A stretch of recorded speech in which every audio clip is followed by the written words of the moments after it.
Hello friends, आप सभी का स्वागत है हमारे यूट्यूब चैनल में। मैं समाराम कोहली आपका हार्दिक स्वागत करता हूं। आज का हमारा टॉपिक है केमिस्ट्री के ऊपर पदार्थ। तो पदार्थ क्या होता है? तो फ्रेंड्स, पदार्थ या अंग्रेजी में उसे मैटर कहते हैं। ये है क्या आखिरकार? तो सर्वप्रथम आप मुझे ये बताइए कि केमिस्ट्री क्या है। आप सभी को मालूम है, हम केमिस्ट्री में पदार्थों का ही तो अध्ययन करते हैं।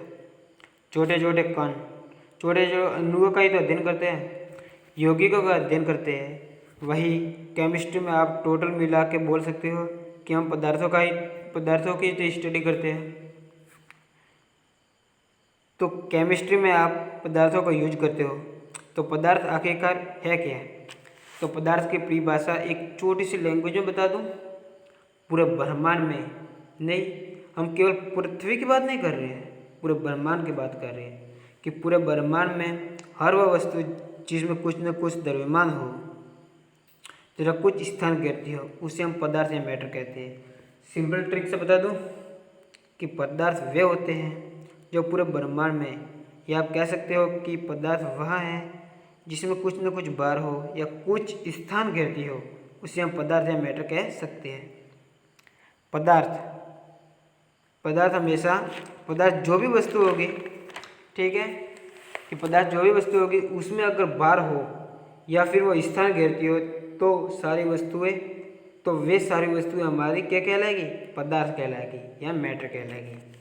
ठीक है फ्रेंड्स, हर वह वस्तु जिसका कुछ न कुछ द्रव्यमान हो तब कुछ स्थान घेरती हो। उसके अलावा फ्रेंड्स, मैं बताऊंगा कि यह पदार्थ का वर्गीकरण क्या होता है। तो पदार्थ का वर्गीकरण, तो फ्रेंड्स सर्वप्रथम मैं आपको बताऊंगा कि पदार्थ को दो वर्गों में वर्गीकरण कर दिया है। पहला भौतिक वर्गीकरण तथा दूसरा रासायनिक वर्गीकरण। हम कक्षा 6 से पढ़ते हुए आए हैं कि भौतिक वर्गीकरण को 3 भागों में डिवाइड किया गया है। कौन से? तो बच्चों, सॉलिड कि भौतिक वर्गीकरण को 3 भागों में डिवाइड किया गया है। सॉलिड, लिक्विड, गैस, या फिर ठोस, द्रव और गैस। अब बात यहाँ आती है कि ये ठोस, द्रव, गैस है क्या? बहुत अच्छे से समझिएगा। सर्वप्रथम बात आती है ठोस की। जैसा कि इस डायग्राम में आप देख रहे हैं, सामने एक डायग्राम बना हुआ है और इस डायग्राम को ध्यान से देखिए और समझिएगा। इसमें 3 चीज़ें दी है और अलग अलग दी हुई है। एक आपको दिख रहा है गैस, लिक्विड और सॉलिड दिया है, मतलब कि ठोस, द्रव और गैस। 3 चीज़ें आपको दिख रही है। हमें इसमें यही 3 चीज़ें समझनी है कि सॉलिड, लिक्विड, गैस होता क्या है। तो सबसे पहले मैं आपको बता दूं कि सॉलिड क्या होता है। सॉलिड जैसे कि कोई वस्तु है और वस्तु के बीच जो आंतराणविक बल होता है, मतलब यह है कि जो सॉलिड होता है, जो ठोस होता है, उसके बीच कुछ आंतराणविक बल होता है। ठीक है फ्रेंड्स, लेकिन वो आंतराणविक बल एकदम थोड़ा सा होता है, बहुत ही कम होता है। जैसा कि आप इस डायग्राम को देख रहे हो, इस डायग्राम को आप देखिएगा कि, और इसमें देखिएगा कि एक के ऊपर एक जुड़े हुए हैं कि लक्ष्यक पदार्थ है, कि लक्ष्यक पदार्थ में है जो एक के ऊपर एक जुड़े हुए हैं, लेकिन इसके बीच में जो हल्का सा अंतराणविक बल है, स्पेस है। तो इस तरीके से आप यह कह सकते हैं कि सॉलिड जो हमारा होता है, कि ठोस जो होता है उसमें थोड़ा सा अंतराणविक बल होता है।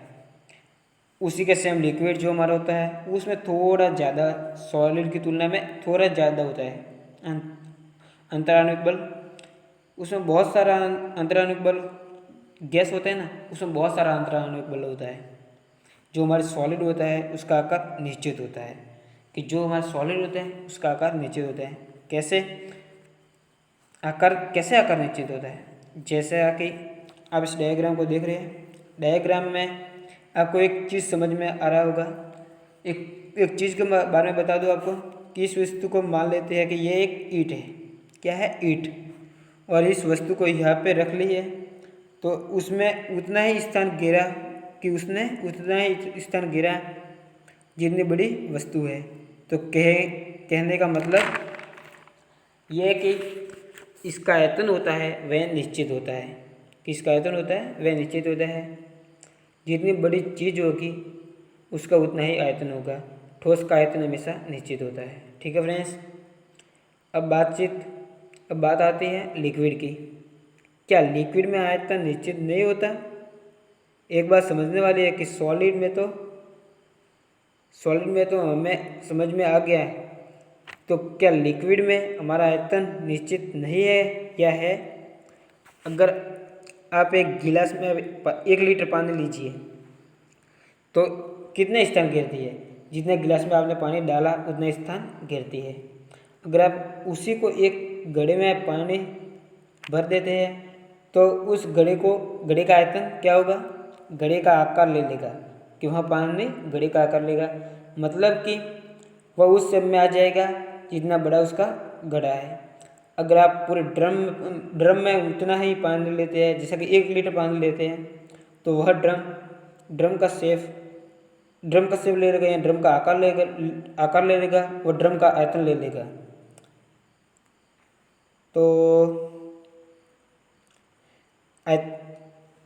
तो भाई इसका आयतन निश्चित होता है। ठीक है फ्रेंड्स, लिक्विड का भी आयतन कैसा होता है? निश्चित होता है। लिक्विड का आयतन कैसा होता है? निश्चित होता है। क्यों निश्चित होता है? क्योंकि 1 लीटर पानी को एक गिलास में रखो या ड्रम में रखो, वो उतना ही रहेगा ना, ज़्यादा कम तो नहीं होगा। बस आप जिस वस्तु में रखोगे उसका उतना ही आकार रहेगा, उसका उतना ही आयतन रहेगा जितना वस्तु का आकार है, ये उसका उतना ही आकार रहेगा जितना वस्तु का आकार है। उसके अलावा अब बात आती है गैस की। क्या गैस का आकार निश्चित होता है? ये अनिश्चित होता है। जो आप सभी को पता है कि गैस हमारा अनिश्चित होता है, कि गैस हमारे अनिश्चित होता है। क्यों अनिश्चित होता है? अगर आप किसी कमरे में गैस को रखते हो तो वो क्या है कि उतने में ही रहेगा। हम लोग अपने कमरे में कोई गैस रख दी तो वह कमरे में ही गैस रहेगी, लेकिन उतनी ही गैस को हम वायुमंडल में छोड़ देते हैं तो वह पूरे वायुमंडल में फैल जाएगी। ठीक है फ्रेंड्स, तो मतलब कि इसका आकार अनिश्चित होता है। ये तो हमारे आयतन की बात हुई, अब अगर हम बात करें उसके आकार की, तो सॉलिड का आकार होता है वह निश्चित होता है। जैसे ईंट को अपने एक सतह पर रखा, अब ईंट उतनी जगह घेरेगी जितनी ईंट की वह सीमा है। सही बात है।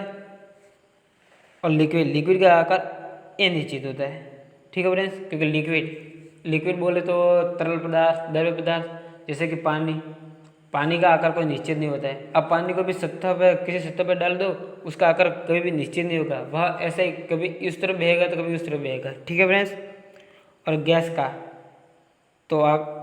का तो आकार व आयतन दोनों ही अनिश्चित होते हैं।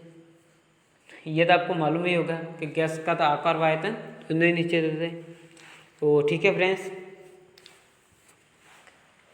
आज का हमारा वीडियो आपको कैसा लगा? अगर अच्छा लगा हो तो लाइक कीजिए, सब्सक्राइब कीजिए और शेयर भी कीजिए। तो अपन आगे और वीडियो बनाएंगे, उसमें इसी टॉपिक पर एक वीडियो बनाएंगे। ठीक है फ्रेंड्स, से धन्यवाद।